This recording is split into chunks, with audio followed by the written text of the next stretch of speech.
I hate gate crowding. Welcome to Grumble Goat. My name is Mat Veronique, and this is a show about all the small things that drive me insane. Let's grumble. So you're at the airport, and you have to get there 2 hours early because who knows how long the TSA is going to scan you as a terrorist or whatever, so you have to get there super early. And then you go to the Einstein Bagel and you get yourself a bagel, and then you sit down among the crowds and mobs of people, just looking at your phone, just minding your own business, waiting by your gate, waiting diligently for your flight to be called. And a crowd forms in front of the gate, and you have to think, oh, am I missing something? Was there an announcement I missed? Is my flight boarding? No. It's not. It's just a bunch of morons crowding the gate. Do we have to go over this again? The airplane is not taking off without you. Sit down. Relax. Why is everybody crowding the gate? There's chargers at the seats. Get comfortable. You have a boarding number. That means they'll tell you when to get up and get in line. But no, everybody stands around. And then you're boarding party number 5. And so you diligently get up and there's this crowd there. Is it the line or is it the crowd? Why are they all standing there? I can't tell who's in line because they stand right in front of the line. That's where the stanchion ends, where the people are. And you can't tell. Are you in line or are you just standing in the way? What are you doing? And then you have to say, are you in group 5? Are you in group 5? And you have to push past them to get to the actual stanchion because they're blocking all the rest of the people from getting on. What do you think is going to happen? They're going to go out of sequence? You think they're going to call group 2 and then group 8? Sit down. You know you have 7 more numbers to wait. Just calm down. Why do you stand directly in front? And there's not even like a V shape, like a V formation, like leave space so that people can get through and know you're not in line, but you're still close. You're still close to the line. You can still taste it. You're still right there. And you're like, oh, salivating over this line. You can still get there. You'll still be first. And as soon as she says number 6, you're there. But right now it's 5. Leave space for me. Oh, what do you think is going to happen? Your seat's going to be taken? Somebody's going to put their personal comfort goat on your seat? Like they have a service animal goat that's going to take your seat? No. Do you think your bag isn't going to fit in the overhead bin? Do you think, oh no, what if I don't have space in the overhead bin? They take it for you. It's a bag concierge service. They don't even charge you for that. They just do it because they want you to sit down. Get away from the gate. For the love of the Grumble Goat, step back. I hate people that crowd the gate for no reason, and that's the Grumble. Grumble, grumble, grumble, grumble, grumble. What? Grumble, grumble, grumble, grumble, grumble. What's got your goat? For the latter half of the show, we'll bring in my better half, Veronique, for an unpretentious look and a segment we call What's got your goat? Well, I've had an exciting day today. I don't know about you. Oh, I told you, I got a lot of projects done. Right. I've been whipping around doing a bunch of projects. I got a new hammer. Oh, great. Yeah. Great. How'd that work out? Well, the guy made fun of me. He offered me a lady's hammer. Oh. And I'm not saying there's a difference between a lady's hammer and a boy hammer. He literally offered me a lady's hammer. He said, do you want a lady's hammer? Is it because you couldn't get the nails out? I did go to the hardware store and explain that I couldn't get the nails out of a piece of wood. So he thought you may need a lady hammer to really get the job done. So I don't think he was insulting you. I think he was actually empowering you. Okay, yeah, good. No, point taken. Thank you. But I did explain to him that I have a hammer. Right, of and course. I bent one of the prongs. You know, those big you're so iron strong. prongs. Well, the nails are that strong. Oh my gosh. That it bent one of the prongs on the back of my hammer. So I asked him if he had some sort of device for pulling nails out of wood. And he said, what you need is a hammer. And then he said, do you want a lady's hammer? I don't know. I feel like those guns of yours. Yeah, and I was wearing a tank top too. Oh, so he could see your muscles. Well, I looked super hipster. Well, he took one look at me. It was like gringo hipster. He was like, you don't live in this neighborhood. Yeah. Even though you do. Oh my gosh. Anyway, you started by saying you had an exciting day. I did. I went to the DMV. Awesome. That is very exciting. Most people would say, ooh, exciting.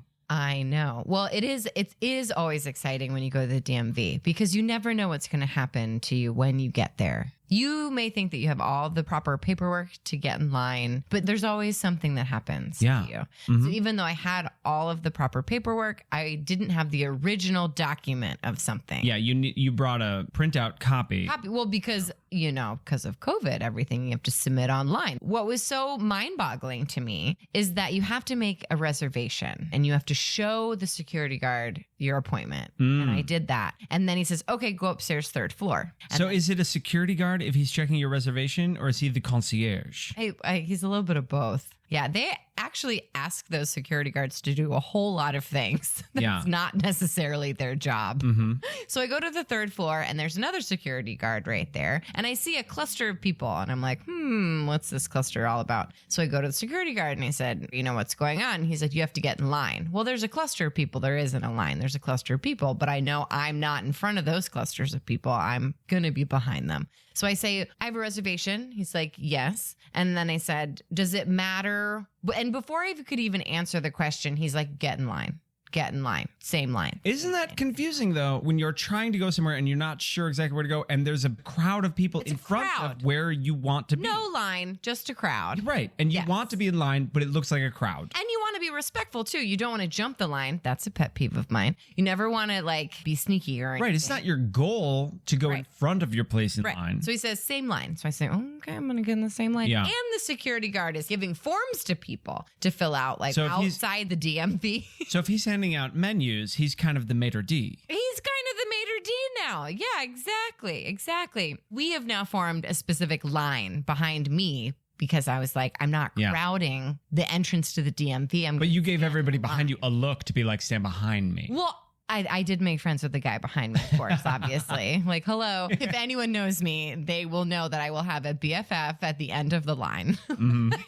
Anyway, I didn't have the original thing. That was my story. And then I went to Macy's to return a dress that I didn't need anymore. And that was my day. Yeah, that's a very exciting day. It was an exciting day. Speaking of exciting things, we've recently taken a trip to Chicago. We did. It was lovely. It was lovely. Yes, beautiful. Wonderful. I'm just remembering now that you're talking about lines and crowds when we went to the airport. Oh, yes. That was one crowd. Do you remember when we got our bagel? Yeah. And we got our coffee? We go up to our gate and we're like, okay, we're at the gate. We made it. Yeah. And there's a crowd of people in front. Oh, I know. And our boarding number was 5 and our boarding number was called. And we go up and we're like, who's in line and who's just standing here? Oh my God, amazing. Is this Grumble about lines? Perhaps. Amazing.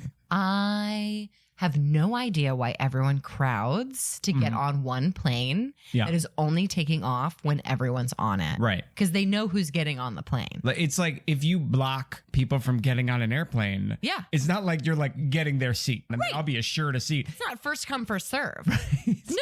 No. Right. Everybody has a seat assignment. You pick out your seat or they assign you a seat. Right. There's no come as you go. Yeah. Remember when we had to change our flights? Oh my gosh. And the sweet lady at the counter. I know. You just have to be nice to she was like, I don't know why they printed it without seat numbers. And then she gave us the fire exit best seats on the plane. She was an angel. Yeah. We weren't even supposed to be on that flight. And she just hooked us up. She hooked us up. Well, you know what it was is I think it's because we weren't terrible people. You know, we walked up to her and we were like, can you believe that we're flying to Chicago and they flew us to Portland, Maine? We went to Portland, Maine. I know. And she's like, oh, that's so strange. And I was like, we know it is. Can you please help us? And she was like, boop, doop, doop, doop, doop, doop, doop, doop. Hold on. And I was like, we had taken 10 minutes of her time. And I was like, you know what? It's okay if it doesn't work. And she's like, oh, I already put you on the next flight. I know. It was a miracle. I'm just trying to figure out which seats you guys are on. Yes. And we're like, great. That's amazing. Yeah. And then I told her about the podcast.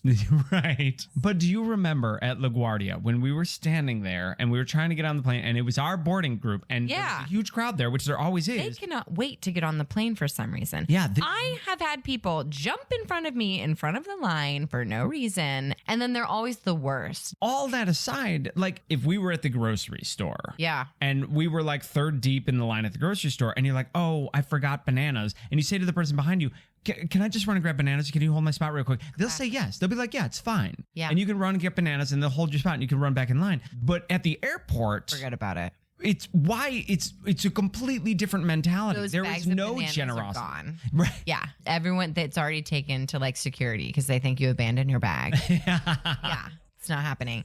There are lines. There are designated lines for people to be in. Yeah, right. At the DMV especially. They have it divided to like A, B, C. They have signs that say what you're doing. Right. You're registering for a license. You're registering for a car. You're like, they have it all. They even have a specific person in the front checking the documents. Right. That's, and that's crazy DMV. but then the security guard is like, no, just mob up.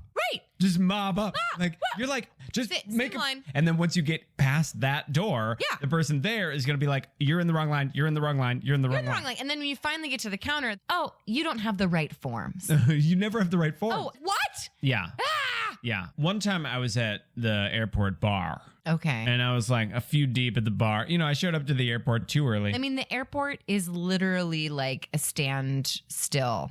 It's in crazy time, that the right? airport, you have to show up What? 2 or 3 hours early, depending, Exactly. because the TSA has no idea how long it takes to determine if you're a terrorist or not. Like, they're Oh just like, my take your shoes off, stand in that line, prove you're you, prove you have a boarding pass, take your shoes off, get scanned by their microwave, And throw that water bottle away. throw that water bottle away. But you just acknowledged it's water. Right. No water. No water. I mean, I brought fried chicken and fries Yes. through the security line. They had Yes. no problem with that. But a bottle of water, Forget throw it in about the it. trash. Forget about it. Those old cold fries, fine. Do Bub. not touch that bottle of water. I chugged a liter of water. I'm not throwing my reusable bottle away. I got to chug all the water. Anyway, so the TSA determined I wasn't a threat, so they let me go to the airport bar. The TSA loves their lines. They love to have the windy road. They'll wind it up. Right? They'll be They'll like, wind it I up. think we're going to have a busy day today. And And then they'll they- put like 16 rows of Exactly. flags. And then they change it throughout the course of the line. They just keep moving the road and change Yes. like, yeah, it's like Hogwarts stairwells. Yes, exactly. They It's just like, keep changing. Magic Hat, you get to move a little further. Like change yeah, which